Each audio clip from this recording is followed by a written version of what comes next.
الرحيم. Assalamualaikum warahmatullahi wabarakatuh.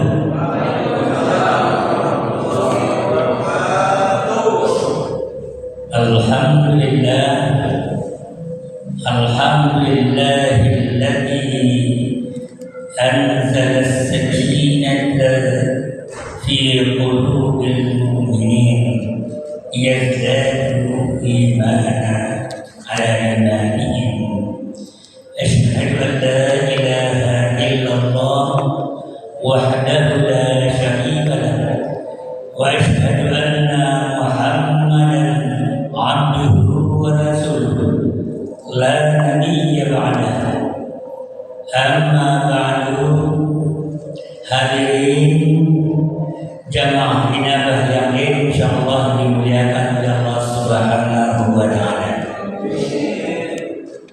Sehat Bapak Ibu? Alhamdulillah. Sehat Bapak Bu? Alhamdulillah. Kalau sehat itu Masya Allah nikmat yang paling besar. Tentu selain iman Islam kita sehat. Nah, sehat kita apalagi umur kita bertambah. Nah, karena itu dengan sehat kita bisa datang ke majelis ini. Dengan badan sehat, ibadah kita makin kuat kepada Allah Subhanahu wa taala. Salat kita yang makin khusyuk kita, makin terasa nikmatnya kita berdialog dengan Allah Subhanahu wa taala. Nah, karena itu karunia Allah yang begitu banyak kita mantapkan, takwa kita tingkatkan.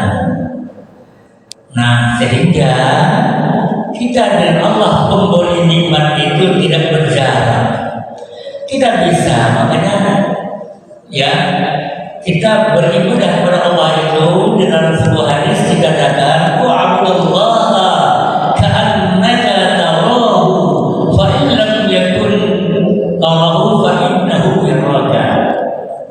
Jadi kalau kita sudah sehat, nikmat, kemudian kita berkeinginan untuk datang ke masjid, ke majelis ilmu, seolah-olah Allah itu berada di depan kita. Kita melihat Allah. Makanya kita sembahlah Allah, beribadahlah kamu kepada Allah Subhanahu wa taala seolah-olah engkau melihat Allah. Walaupun engkau tidak mampu melihat Allah, pasti Allah itu akan melihat kalian. Masya Allah, ketika kita sebagai hamba Allah hadir kita dimanapun, termasuk di majelis ini, Allah memandang kita. Ya, kalau batin kita itu terkoneksi dengan Allah, memang Allah nggak bisa lihat, tapi seolah-olah seakan-akan. Nah, artinya apa? Kita dalam hidup ini, dalam beribadah kepada Allah, dalam berbuat baik itu, dalam beramal saleh, Allah senantiasa berada dengan kita. Apapun yang kita lakukan tidak luput dari pantauan Allah Subhanahu wa taala. Nah, inilah artinya kita bersyukur kepada Allah. Dan seiring dengan itu kita juga berselawat kepada junjungan kita Nabi Muhammad sallallahu alaihi wasallam, hamba atau manusia yang terbaik di sisi Allah, termulia. Bahkan baginda Rasul menjadi imamul anbiya wal rusul, imam para nabi dan rasul. Karena itu kita sebagai umatnya pantas kita senantiasa bersalawat kepada junjungan kita Nabi Muhammad SAW.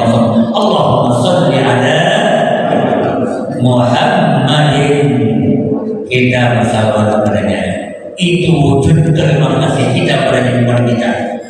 Allah saja bersalawat, masa kita sebagai Allah, masa kita manusia biasa tidak mau bersalawat. Nah, ketika nama Nabi Muhammad disebut, jangan kita lupa untuk menyampaikan salawat sallallahu alaihi wasallam. Allahumma sholli ala Muhammad. Karena ketika Rasulullah menaiki menambah mimbar, ada 3 langkah beliau menaiki mimbar. Salah satu di antaranya beliau kemudian mengaminkan, dan kemudian ada ternyata Jibril itu menyatakan, celakalah orang ketika namamu disebut dia tidak bersalawat kepadamu. Amin. Hadirin yang berbahagia, tema kita hari ini adalah manusia atau insan yang terbaik menurut Rasulullah SAW. Hadirin yang berbahagia, hari demi hari berganti, bulan demi bulan yang saling berganti. Bahkan tahun kita berada pada tahun 2025 pada kajian yang kedua dalam majelis ulama ini. Nah, itu artinya apa? Bahwa kita Allah berikan usia, umur. Nah, sampai hari ini kita tahu sendiri berapa usia kita. Mungkin ada yang masih muda, yang setengah bayar, ada yang masuk usia lansia, dan bahkan ada yang berusia senja. Nah, itu adalah kehidupan yang diberikan Allah kepada kita, dan kita bersyukur usia kita dipanjangkan oleh Allah sampai hari ini. Kalau tahunnya bertambah, berarti tentu akan bertambah pula usia kita 1 tahun. Sering saya katakan, kalau usia kita bertambah, pada hakikatnya kontrak hidup kita, masa hidup kita di dunia ini makin berkurang. Kalau jatah kita itu misalnya 75 tahun, saya hari ini atau tahun ini sudah memasuki 74 tahun, 1 tahun lagi. Kalau jatah kita seumur Nabi Muhammad SAW 3, barang kita 60 tahun, 3 tahun. Tapi itu juga tidak pasti. Kita tidak ada yang tahu. Makanya Rasulullah SAW ketika ditanya oleh sahabat, dalam kajian kita malam ini ada 4 hal. Yang pertama, orang yang terbaik menurut Rasulullah banyak puluhan. Tapi hari ini, malam ini ada 4. Yang 4 itu, yang pertama, yang terbaik menurut Rasulullah SAW, orang yang dipanjangkan umurnya, tetapi umurnya itu diisi dengan amal baiknya. Yang kedua, orang yang banyak kebaikannya,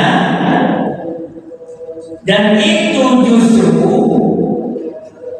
menjadi sesuatu yang sangat diharapkan oleh orang lain. Artinya, yang paling bisa diharapkan kebaikannya oleh orang lain, sementara sedikit keburukannya. Dan yang ketiga adalah orang yang terbaik itu yang paling baik terhadap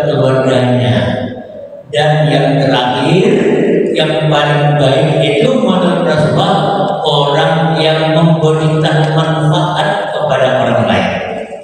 Nah, hari-hari ini akan kita bahas satu persatu.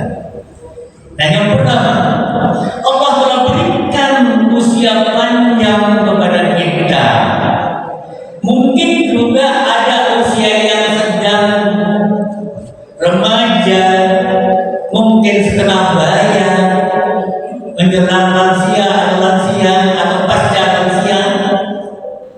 Karena lansia itu ternyata berusia darah yang mau masuk yang 46, ya, sampai 60 itu di pasca lansia. Nah, usia yang diberikan Allah kepada kita itu menurut hadis khairukum, ya, sebaik-baik kamu itu adalah, ya, man tala umruhu wa hasuna amaluhu. Itu ketika Rasulullah ditanya oleh sahabat, datang sahabat, wahai Rasulullah, beritahukan kepada kami siapalah manusia yang terbaik itu. Rasulullah menjawab, man tala umruhu wa hasuna amaluhu. Orang yang terbaik adalah orang yang usianya panjang dan amalnya pun baik. Wa hasuna amaluhu. Lantas ditanya lagi, kalau itu Rasulullah yang manusia yang terburuk itu bagi siapa? Rasulullah juga menjawab, yang terburuk itu, ya, adalah, ya, man tala umruhu wa sa'a amal. Orang yang usianya panjang tapi amalnya itu buruk. Hadirin yang berbahagia, nah, selama hidup kita ini, ya, apalagi yang sudah di atas lansia 60-an tahun ke atas, masya Allah, itu anugerah yang bukan main, ya Bu, ya. Kita patut bersyukur usia panjang kita. Nah, pertanyaan kita, apakah dengan usia panjang itu kita termasuk manusia yang terbaik menurut pandangan Rasulullah dan pasti juga menurut pandangan Allah? Tergantung terpulang kepada kita, jawabannya ada pada kita. Pada bulan lalu atau pada pertemuan yang lalu kita sudah bicara juga dalam sebuah hadis yang dikatakan, ya, bahwa orang yang paling baik, ya, atau mangkana yaumuhu khairun min amsihi fahuwa robih. Kan pada kajian yang lalu, orang yang paling beruntung itu adalah orang yang hari ini dia perbuatannya itu lebih baik daripada kemarin, ya. Kemudian mangkana yaumuhu kamisli amsihi bahwa malun. Orang yang hari ini lebih atau sama saja dengan hari kemarin, orang itu akhirnya orang yang merugi. Yang tidak ada untung, yang namanya sama saja, pulang modal. Pamangkana yaumuhu syarrun min amsihi bahwa malun. Orang yang hari ini lebih jelek, lebih buruk daripada hari kemarin, justru dia orang yang celaka atau terlaknat. Nah, kalau kita ingin menjadi lebih baik, apa yang dapat kita lakukan? Nah, Rasulullah sudah mengatakan tadi, usia yang panjang ini tentu diisi dengan kebaikan-kebaikan, diisi dengan amaliyah atau ubudiyah kepada Allah dalam bentuk ketaatan kepada Allah, dan tentu juga amal soleh kita, perbuatan baik kita, sehingga hidup kita ini, ya, kalau kita timbang-timbang rasanya banyak baiknya kita.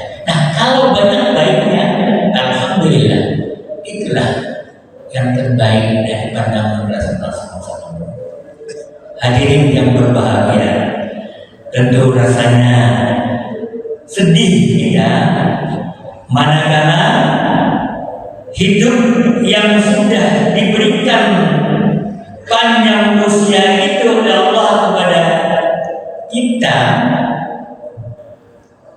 tidak digunakan dengan sebaik-baiknya. Bu, kalau kita hidup yang kita minta, kalau kita sudah berusia apa sih? Pada umumnya apa? Apa yang kita doakan kepada Tuhan? Berapa? Banyak umur kan? Betul tak? Saya jawabnya. Rasulullah mengatakan guna juga. Kalau orang sudah bertambah usianya, ya, maka ada dua hal yang sering dimintakan oleh manusia kepada Allah. Dalam sebuah hadis, yakbaru ibnu Adam wa yakbaru ma'ahu ithnani, hubbul mal wa tulul umri. Kalau orang sudah menginjak masa atau usianya bertambah, ini menurut Rasulullah, dua hal yang selalu diminta. Yang pertama apa? Yang pertama adalah hubbul mal, ya, cinta pada harta, ingin tambah harta, ingin, betul nggak Bu? Ibu, pernah nggak kita berdoa kalau ya Allah berikan rezeki yang berlimpah, ada nggak? Harus, itu biasa. Kita minta, walaupun sudah pensiun tetap saja kita minta kepada Allah. Karena mudah-mudahan Allah yang berminta, apapun yang kita minta, yakinlah bahwa Allah akan mendengar. Jadi karena dua ini kita cinta harta, ingin nambah harta kita. Yang kedua adalah tulul umri, panjang umur. Kan selalu ketika Allah panjangkanlah usia saya, tapi kan kalau orang yang beriman ada lanjutannya kan apa? Dalam keberkahan, kan tidak panjang umur. Coba kalau ada yang ulang tahun, ya foto yang sering mengunggah di medsos kita ya, apa ada yang ulang tahun, apa yang kita doakan? Panjang umur kan? Panjang umur yang kita doakan, karena dengan panjang umur, masya Allah, ibadah kita akan bertambah. Nah, ini ada cerita. Bagaimana sebetulnya orang yang panjang umur itu sebetulnya lebih baik daripada orang yang mati syahid dalam perang. Kok begitu? Dalam sebuah hadis, panjang hadisnya, riwayat Anas bin Malik, riwayat Ibnu Hibban, ada dua orang datang kepada Rasulullah SAW, dan dua orang ini menyatakan Islamnya bersamaan. Ya, kemudian keduanya Islamkan oleh Rasulullah SAW. Mereka berdua ini sama Islamnya. Lantas yang satu di dalam riwayat di sini dikatakan, yang satu dia pergi berjuang ke medan perang, berjuang berperang, ya, berjihad fi sabilillah. Ternyata yang satu ini syahid di medan perang, ya. Lantas yang satu lagi masih hidup, tetapi 1 tahun bedanya, 1 tahun belakangan baru ditinggal. Lantas Talha, sahabat Nabi, bermimpi. Mimpinya itu berada di depan pintu surga. Dia melihat ada 2 orang yang akan masuk surga.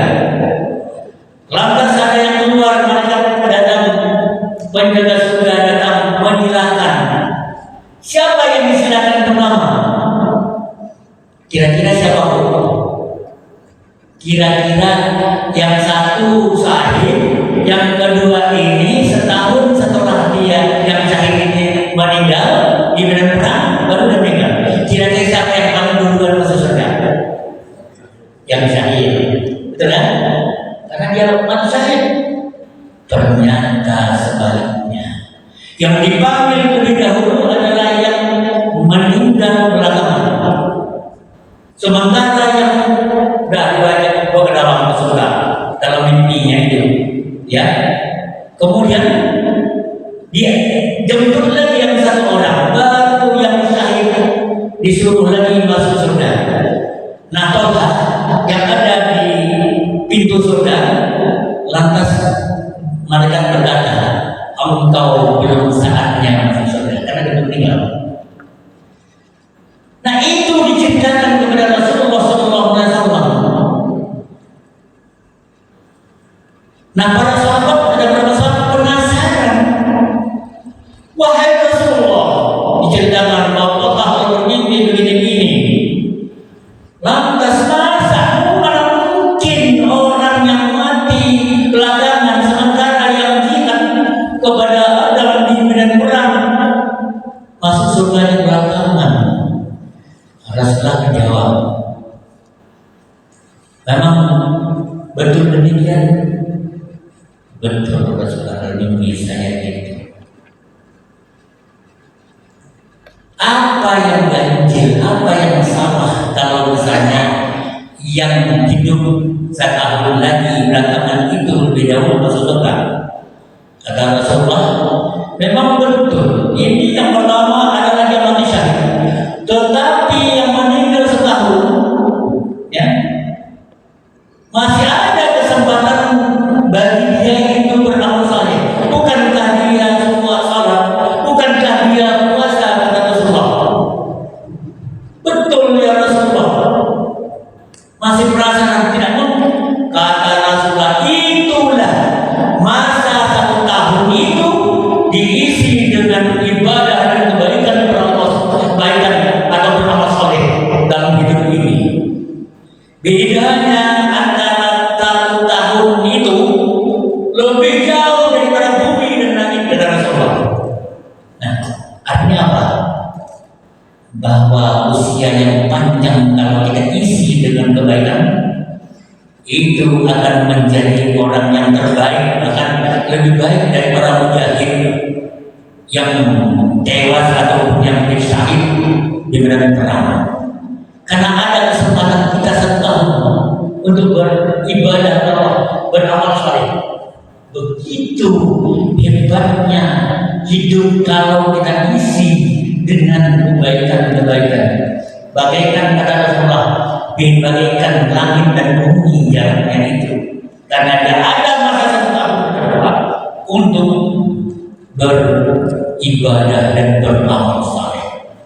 Subhanallah. Bu ya, jangan kita terlalu kecewa kalau ada orang yang berbuat baik banyak, atau mungkin orang yang dermawan.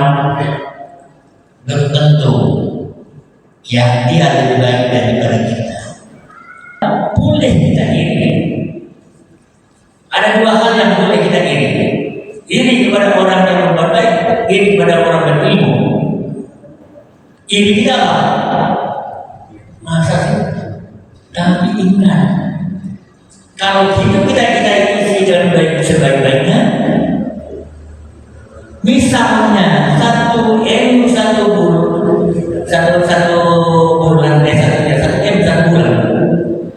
berarti 1 tahun 12 jam.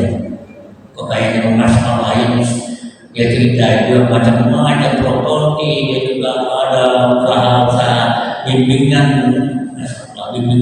belajar 350 tempat di Indonesia ini properti. Boleh ini, Bu, kita nggak mungkin seperti ini ya. Mungkin nggak? Tidak mungkin. Tapi Rasulullah memberikan motivasi kepada kita. Bahkan kata Nabi begini, 1 dirham bisa mengalahkan 100.000 dirham. 1 dirham bisa mengalahkan 100.000 dirham. Anda tanya Rasulullah, mungkin ya Rasulullah, jumlahnya saja berbeda. Kata Rasulullah, jika seseorang memiliki 2 dirham uang, lantas dia berikan 1 dirham, itu lebih mulia, lebih utama di sisi Allah daripada 100.000 dirham diberikan oleh orang yang kaya. Jadi 1.000 dengan 100.000 tidak. Dan betul kalau kita logikanya masuk. Logikanya apa? 1 dirham berarti 50% dari apa yang kita miliki, ya kan? 50%. 50% dari 2 dirham misalnya. Dibandingkan dengan kata Rasulullah, seseorang yang kaya 100.000 dirham itu tidak ada nilainya, tidak sepersedikit, ya 0,00% lah. Nah ini artinya apa? Bahwa kita pun dapat berbuat baik di sini kehidupan ini. Sebetulnya tidak selamanya kita itu harus kaya untuk berinfak dan bersedekah. Ketika kita sulit pun juga, Al-Quran surah Ali Imran ayat 134 dikatakan, walladzina yunfiquna fis sarra'i wad dharra. Orang yang bertakwa itu adalah orang yang menginfakkan hartanya baik dalam keadaan lapang maupun dalam susah atau sempit. Nah itu mungkin dalam keadaan susah kita punya cuma 10.000, 5.000 kita sedekahkan. Masya Allah, itu adalah mengalahkan yang 5.000 daripada 500.000 rupiah. Nah hadirin yang berbahagia, nah kita kembali kepada ya topik kita. Hidup kita ini bernilai di sisi Allah Subhanahu wa Ta'ala manakala kebaikan-kebaikan kita itu ya kita jadikan sebagai yang pengisi hidup dan kebaikan-kebaikan ini. Jadi man tara wa hasna perbuatan yang baik, ya amalnya baik. Nah yang kedua adalah orang yang kata Rasulullah SAW, ya paling diharapkan kebaikannya dan paling sedikit keburukannya.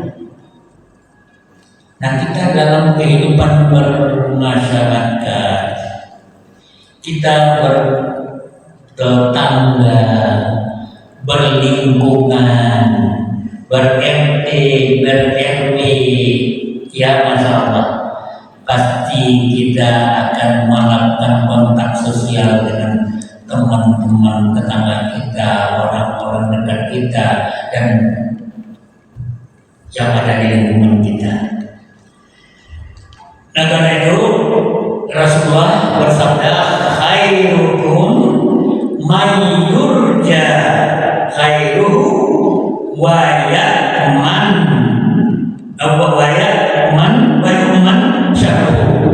Jadi sebaik-baik kalian adalah orang yang diharapkan kebaikannya. Ya apapun perbuatan baik itu sangat diharapkan orang lain, sangat disenangi orang. Orang berharap kita itu ada sesuatu yang dapat kita berikan kepada orang atau kita lakukan, bukan hanya langsung kepada orangnya, bisa saja untuk kita bersama masyarakat semuanya. Dan itu man syarruh, dan orang menjadi aman, menjadi tenang, tentram, damai, ya dari tingkah pola kita, keburukan kita. Nah kalau kita dalam bertetangga, bermasyarakat, ya Bu ya, Bu, saudara kita yang paling dekat pada dasarnya siapa sih? Tetangga, betul kan? Kalau ada sesuatu hal-hal yang mendesak, yang memerlukan bantuan, tidak mungkin kita akan meminta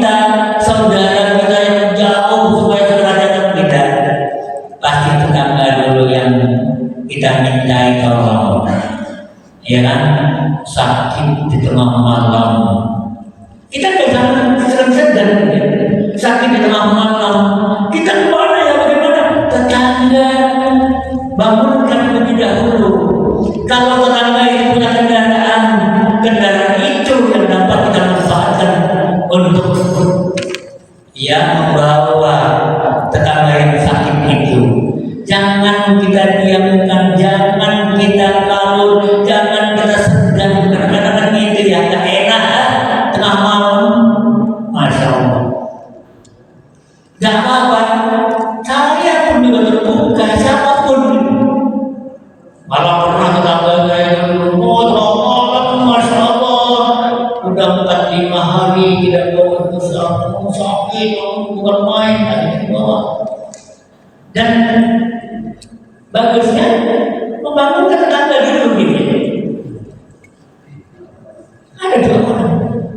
Dengan kita sebagai orang yang berpunya ada kendaraan, jangan kita sangkakan bahwa kendaraan kita itu agak enak, makanya kita jangan itu yang kita, bahwa kendaraan kita berikan untuk berbuat baik kepada orang lain.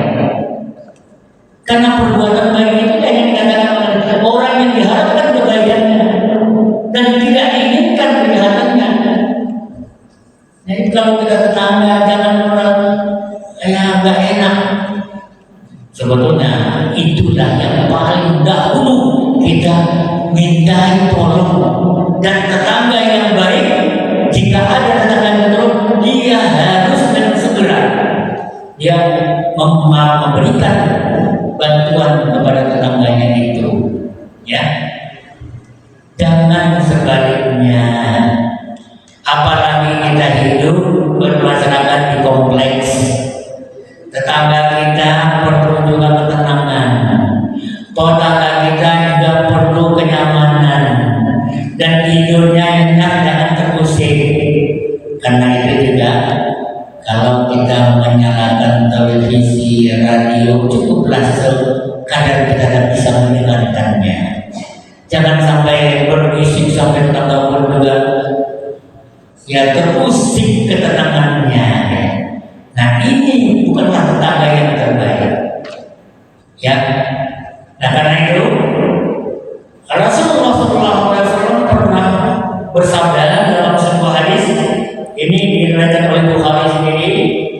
Kata Nabi begini, wallah la yu'min, wallah la yu'min, wallah la yu'min. Demi Allah tidak beriman. Demi Allah tidak beriman. Demi Allah tidak beriman. Tidak. Lantas saya bertanya, wa man ya Rasulullah? Siapa orang yang tidak beriman itu ya Rasulullah? Alladzi la ya'man jaruhu, bahwa dia tahu adalah seseorang yang tetangganya tidak merasa aman dan tidak merasa nyaman dan tidak merasa tenang atas keburukan atau kejahatannya, bahwa dia tahu. Masya Allah. Jadi kalau kita bertanda, Masya Allah, jangan sampai kata Rasulullah ini 3 kali beliau itu penting sekali. Tidak beriman seseorang, tidak beriman seseorang seperti bagaimana siapa perasaan siapa sih harus beriman? Orang yang karena udahnya, karena perbuatannya tetangganya tidak nyaman, karena ucapannya, karena perkataannya tetangganya menjadi tidak enak dan bahkan tersakiti. Itu adalah orang yang tidak beriman, kata Rasulullah SAW. Nah, karena itu memang kita harus pandai-pandai. Namanya kita bertetangga itu memang harus kita sabar-sabar. Harus kita jangan sampai emosi-emosian. Biarlah anak-anak kita yang berantem gitu. Orang tua nggak perlu ikut campur, karena itu masa anak-anak itu begitu. Jangan sampai orang tua kita atau kakek-kakek neneknya juga marah karena anaknya berantem. Ini juga ada yang namanya anak kalau berantem, ya kita damaikan, kita tenangkan, jangan disalahkan. Nah, kita jadi yang baik. Begitu. Inilah yang teruslah orang yang beriman, benar-benar beriman, orang yang aman, tentram, damai, senang, bahagia tetangganya karena ucapannya, sikapnya, perbuatannya.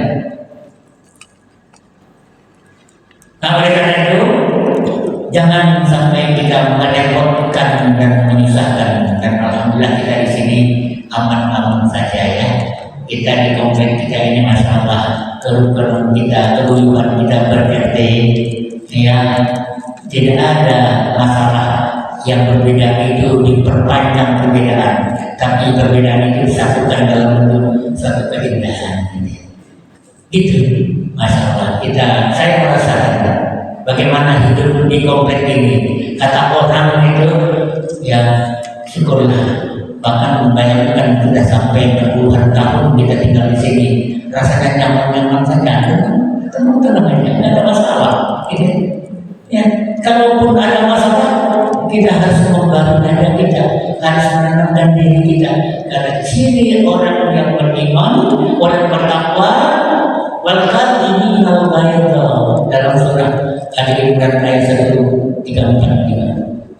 Lanjutan doa di bawah Walladzina yunfiquna fis-sarra'i wal qadhimina, orang yang mampu menahan dirinya, orang yang mampu meredamkan hatinya yang panas, orang yang mampu ya mendiamkan, menenangkan, yang tidak membalas ya walaupun dia disakiti. Ya, kalau kita mungkin karena kata-kata ucapan lidah ini masya Allah, lidah ini bukan main, pedihnya. Nah sehingga kalau lidah tidak ikuti, masya Allah tidak akan ya mungkin pedihnya terasa di sini gitu ya. Pedihnya terasa di sini. Tapi bukan itu yang namanya kita orang yang beriman itu bukanlah seperti ya memang betul juga sakit. Tapi yang sakit ini kalau kita biarkan, kita lepaskan, kita kembalikan ke Allah, hilang. Ada penyair berkata begini, jarahat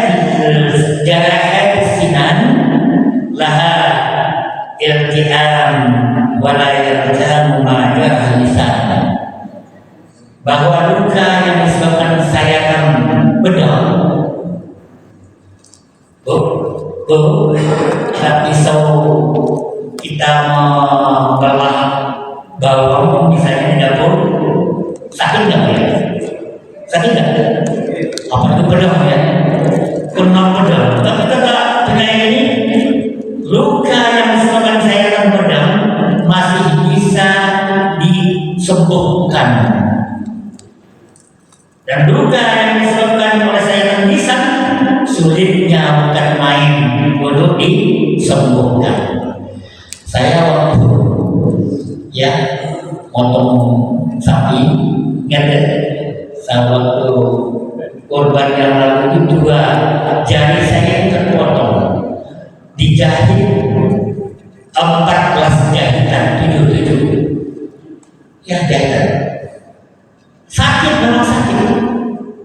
Ya Pak ini juga sudah menjadi contoh, beliau masih obatnya dia, saya juga mulai master dia, akhirnya bawa pada sakit memang.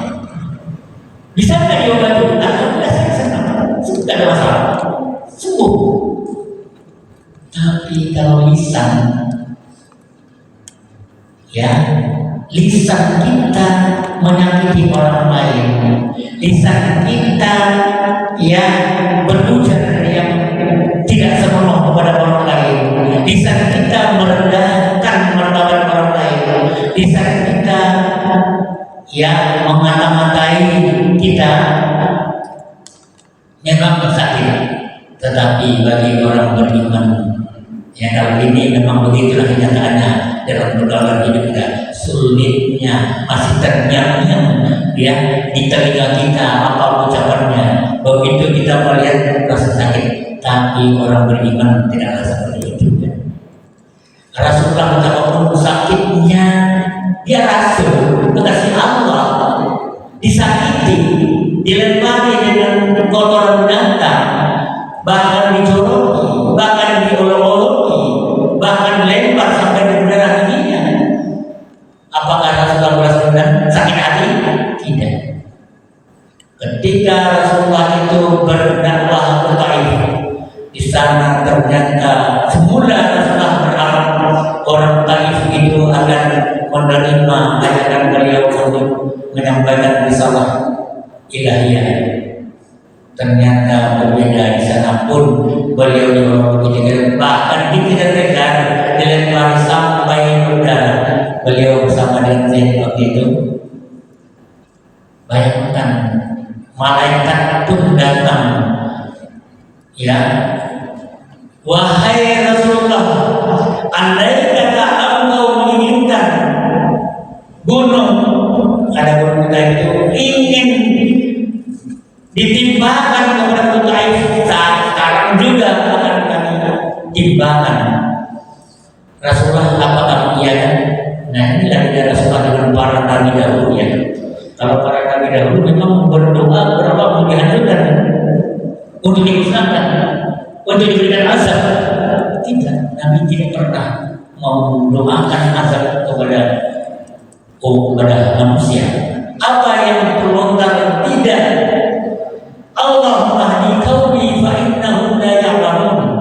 Doa Rasulullah, ya Allah, tunjukilah kaumku, mereka tidak tahu.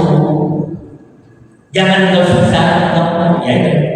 Nah, karena itu tentu walaupun sakit, hilangkan sakit itu, ya gantilah dengan kebaikan, gantilah dengan kemaafan, dan gantilah dengan ketulusan hati. Insya Allah jangan kita sampai sakit juga. Tapi kalau kita sakit, merasakan sakit, berarti kita akan sakit, akan terasa terus. Nah, oleh karena itu, ya hal yang dapat kita lakukan bagaimana kita yang dapat memberikan yang terbaik kepada orang lain. Dan yang ketiga adalah Rasulullah SAW menyatakan khairukum li ahlikum. Sebaik-baik kamu adalah yang terbaik terhadap keluargamu. Wa ana khairukum li ahli. Saya adalah orang terbaik terhadap keluargaku. Jadi perbuatan baik itu bukan hanya orang baik, para keluarga pun juga demikian. Masya Allah, apapun yang kita lakukan sebetulnya demi keluarga.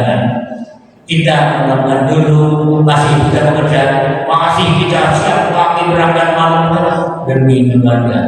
Karena kebaikan itulah yang kita inginkan dari keluarga kita. Masya Allah, Allah Subhanahu wa Ta'ala begitu indahnya.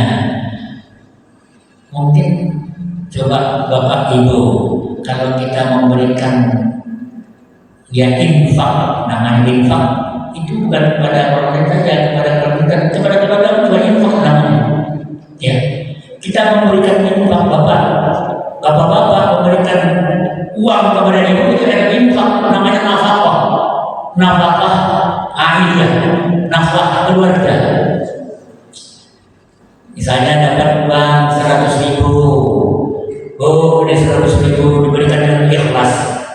Saya ingin tanya kepada ibu, kalau bapak itu dapat rezeki ada 100.000, senang nggak bu? Mana yang senang kalau 1.000 1 juta?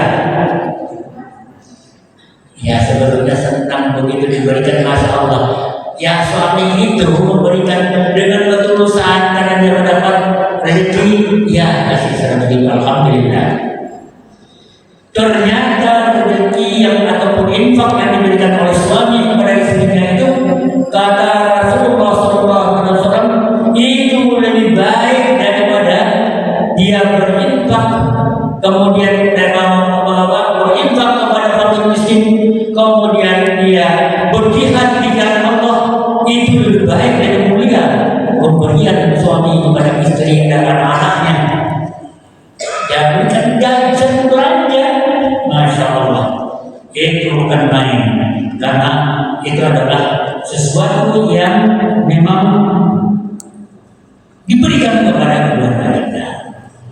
Nah karena itu tidaklah rasanya elok kalau rezeki yang diberikan seseorang siapapun ataupun suami baik dulu maupun sekarang kok cuma segini, ya kok cuma segini, masya Allah, ya itu artinya tidak mensyukuri nikmat yang diberikan oleh.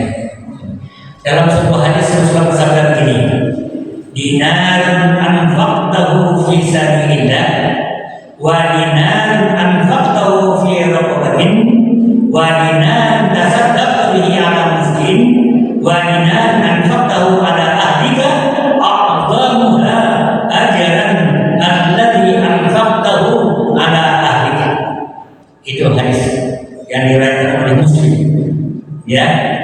Satu dinar yang engkau keluarkan di jalan Allah, lalu satu dinar yang engkau keluarkan untuk memerdekakan seorang hamba sahaya, lalu satu dinar yang engkau keluarkan pada satu orang miskin, dibandingkan satu dinar yang engkau berikan kepada keluargamu, kata Rasulullah, maka pahalanya paling besar adalah engkau berikan satu dinar kepada keluarga, ya. Anfaqtahu ala ahlika, ya, masya Allah. Jadi nilainya kalau itu keluar dari kita, dari bapak-bapak, suami, apa mungkin dia ada objek yang lain yang diberikan, masya Allah. Satu dinar saja diberikan itu luar biasa, melebihi dari berjuang di jalan Allah, memerdekakan budak, memberikan kepada orang miskin. Begitu, masya Allah. Nah karena itu patut kita bersyukur. Aduh, alhamdulillah, terima kasih, masya Allah. Mudah-mudahan rezeki Bapak ya makin banyak, gitu ya. Subhanallah. Dan inilah enaknya di dalam keluarga. Makanya tindakan saya yang paling baik di antara kalian, di antara keluarga. Ya Nabi sendiri betapa tidak mau menyusahkan keluarga juga. Ya kadang-kadang kita sulit juga yang bapak-bapak. Kadang-kadang kalau kita lagi mau kesel gitu ya. Kadang-kadang ngomel lagi ya. Rasulullah tidak pernah ngomel itu. Aisyah pernah bercerita. Kata Aisyah, satu malam Rasulullah SAW datang terlambat, kemudian beliau mendapati aku sedang tertidur, sementara pintu itu terkunci. Lantas apa yang terjadi? Ternyata beliau itu tidur depan pintu sampai pagi. Aku pun terbangun, aku melihat beliau sedang tidur. Masya Allah, dia tidak mau menyusahkan istri beliau. Kalau kita kan tidak ya, Assalamualaikum, ya, makin kencang gitu. Ketuk pintunya satu dua tidur, tidur itu mana? Nah, masalah. Jadi ini ada yang khairukum li ahli, orang yang terbaik terhadap keluarga. Wa ana khairukum li ahli, saya adalah dia yang terbaik pada keluarga. Terakhir Rasulullah bersabda, khairun nas anfa'uhum linnas. Sebaik-baik manusia adalah yang bermanfaat bagi orang lain.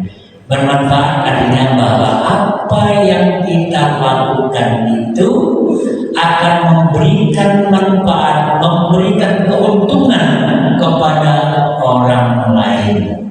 Ya selamanya tidak ada keuntungan bukan materi. Yang namanya keuntungan manfaat tidak selamanya materi. Ya masya Allah, begitu kita lihat ada orang yang kebingungan di jalan, lantas kita datangi, oh ada bu mau kemana? Itu adalah manfaat kepada orang saya yang tadinya dia bingung menjadi tidak bingung. Itu adalah manfaat. Ketika orang dalam kesedihan, jangan dipersedih. Ya, ketika ada orang yang curhat, oh teman curhat kepada kita, curhatnya dalam kondisi keluarganya. Jangan dikomporin, jangan komporin. Tapi benar dulu berikan solusi. Kalau perlu ditenangkan, memang begitulah kehidupan bermasyarakat, semuanya sama. Tidak ada orang yang tidak merasakan seperti yang kamu rasakan begitu. Wah memang, kalau dikomporin ya mungkin jadi ya. Itu artinya bukan manfaat, memberikan mudarat kepada orang yang curhat kepada kita. Orang curhat itu sebetulnya dia tulus ingin mencari solusi, ternyata yang menerimanya dibelokkan gitu ya, akhirnya memperparah situasi, mempersulit kondisi. Ya begitu ya, kalau saya sih nggak mau.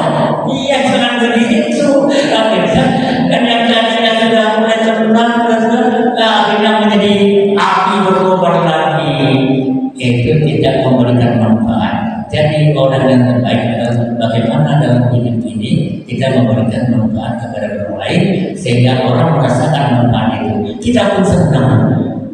Kita juga merasakan kembali. Karena Nabi mengatakan in ahsantum ahsantum. Kalau kalian berbuat baik, janganlah dianggap perbuatan baik itu hanya untuk orang lain, tapi ahsan. Dia akan balik kebaikan itu kepada diri kita sendiri. Gitu. Jadi karena itu harus yakin kita. Karena Allah kan yakin perbuatan baik yang kita berikan kepada orang, apapun yang sesuatu yang dapat memberikan manfaat kepada orang lain kita berikan. Jangan dikira bahwa itu hilang begitu saja, padahal kita yang akan menerima balikannya. Ya, kita akan merasakan ya bahwa kebaikan itu akan kembali juga kepada diri kita. Nah, oleh karena itu, ya waktu kita sudah ya waktunya kita marilah dalam kita hidup ini kita isi hidup usia yang panjang ini dengan kebaikan-kebaikan, karena amal yang baik itulah yang dinilai oleh Allah Subhanahu wa Ta'ala. Kemudian kebaikan kita itu diharapkan oleh orang lain, jangan sampai orang itu menerima keburukan dari diri kita. Orang yang terbaik adalah orang yang juga terbaik kepada keluarganya. Rasulullah adalah orang yang terbaik terhadap keluarganya yang dapat kita teladan. Kemudian yang terakhir, bagaimana kita hidup ini memberikan manfaat kepada orang lain. Jangan memberikan mudarat, karena mudarat itu adalah sesuatu yang tidak menyenangkan. Akibatnya orang lain akan lebih susah. Kita pun mungkin senang pada awalnya, pada akhirnya kita pun juga akan menyesal bahwa perbuatan kita ini seharusnya kita arahkan kepada memberikan manfaat kepada orang lain. Itulah yang dapat saya sampaikan pada malam hari ini. Mudah-mudahan ada manfaatnya. Mari kita berdoa Allah Subhanahu wa Ta'ala. Astaghfirullahaladzim, astaghfirullahaladzim, astaghfirullahaladzim. Alhamdulillah, bismillahirrahmanirrahim. Alhamdulillah, alhamdulillah fi ni'amahu wa kafi mahidah. Ya Rabbana walhamdulillah syukur ya Rabbana wajhikal karim wa subhanahu.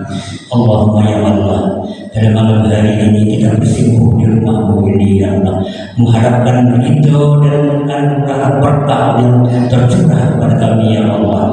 Karena itu berbahagialah majlis kami ini ya Allah. Ya Allah, ya Tuhan kami, tanpa berkah dan rahmat kasih sayang-Mu ya Allah, tentu kami hidup dalam kesia-siaan ya Allah.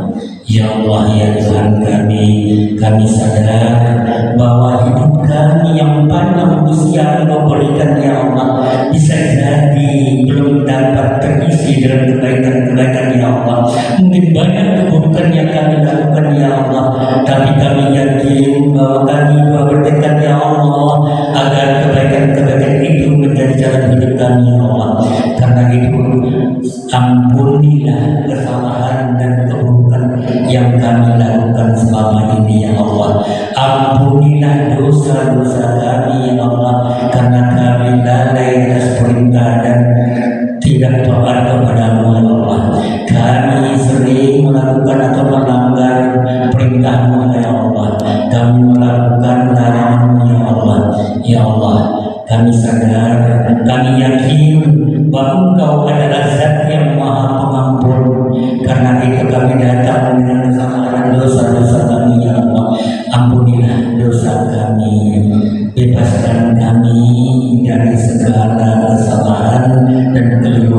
keberhasilan kami ya Allah. Jadikanlah hari ini lebih baik daripada hari yang kemarin ya Allah, dan hari besok lebih baik lagi, sehingga kami memiliki bekal untuk menghadapmu ya Allah dan bentuk taat dan ibadah kepadamu dan amal soleh yang kami dapat ya Allah. Ya Allah, ya Tuhan kami, mungkin kami lalai kepada orang tua kami ya Allah, orang tua kami yang mungkin ada yang masih hidup ya Allah, berikanlah kepadanya kesehatan, berikanlah kepadanya kelapangan, mudahkanlah ia ya Allah, panjangkan usianya dalam ketaatan dan keberkahan ya Allah. Jika mereka telah tiada ya Allah, kami mohon kepada Engkau ya Allah, ampunilah dosa-dosa mereka ya Allah, lapangkan kuburnya ya Allah, jadikan kuburnya itu taman-taman surga ya Allah, bukanlah taman-taman neraka ya Allah. Ya Allah, ya Tuhan kami, anak-anak kami, cucu kami ya Allah, mungkin kami tidak sempurna mendidik mereka ya Allah, jadikanlah mereka menjadi hamba-hamba yang taat dan saleh ya Allah. Ya Allah, ya Tuhan kami, jika ada di antara kami, keluarga kami, saudara kami, majelis kami, tetangga kami, warga kami yang sakit ya Allah, angkatlah penyakitnya ya Allah, sembuhkanlah dari derita yang dia rasakan selama ini ya Allah, sehingga penyakitnya hilang terangkat, dia dapat kembali sehat, sehingga dapat melaksanakan ibadah dan amal saleh yang terbaiknya ya Allah, dan mereka juga dapat berhimpun dengan keluarga mereka ya Allah. Ya Allah, ya Tuhan kami, kepadamu kami menyerahkan dan memohon ya Allah, kabulkanlah permintaan kami. Rabbana taqabbal minna innaka antas samiul alim wa tub 'alaina innaka antat tawwabur rahim. Rabbana atina fid dunya hasanah wa fil akhirati hasanah wa qina adzabannar. Wa sallallahu ala sayyidina Muhammadin wa ala alihi washabihi. Alhamdulillahi rabbil alamin. Mari kita tutup dengan baca doa ya kafaratul majlis.